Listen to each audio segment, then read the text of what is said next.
ইনকিলাব মঞ্চের শরীফ ওসমান হাদির সন্দেহভাজন খুনি ভারত পালিয়ে যাওয়ার গুঞ্জন কিংবা দিবালোকে গুলি করে হাদিকে হত্যা চেষ্টার ঘটনার পর প্রধান সন্দেহভাজনকে গ্রেফতার করতে না পারায় স্বরাষ্ট্র উপদেষ্টার ব্যর্থতার অভিযোগ ওঠে।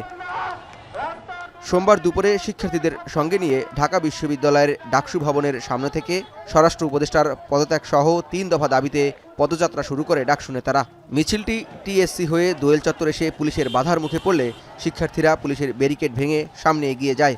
পরবর্তীতে হাইকোর্টের সামনে আবারও বাধার সম্মুখীন হলে সেটিও ভেঙে শিক্ষা ভবনের সামনে অবস্থান নেয় শিক্ষার্থীরা।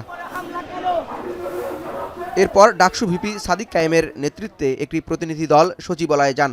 48 ঘন্টার মধ্যে 3 দফা দাবি পূরণ না হলে স্বরাষ্ট্র, আইন ও পররাষ্ট্র উপদেষ্টার পদত্যাগের দাবি করেন ডাকসু নেতারা।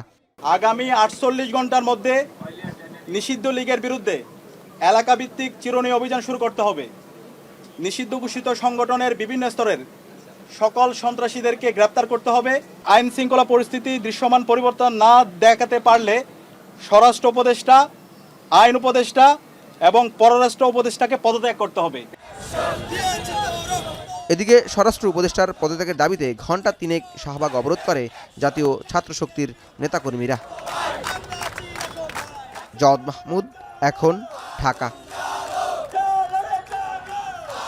4 গুণ শক্তিশালী এনজাইম ও অধিক ফেনা সমৃদ্ধ অরিক সিলভার ওয়াশ মাত্র 70 টাকায়।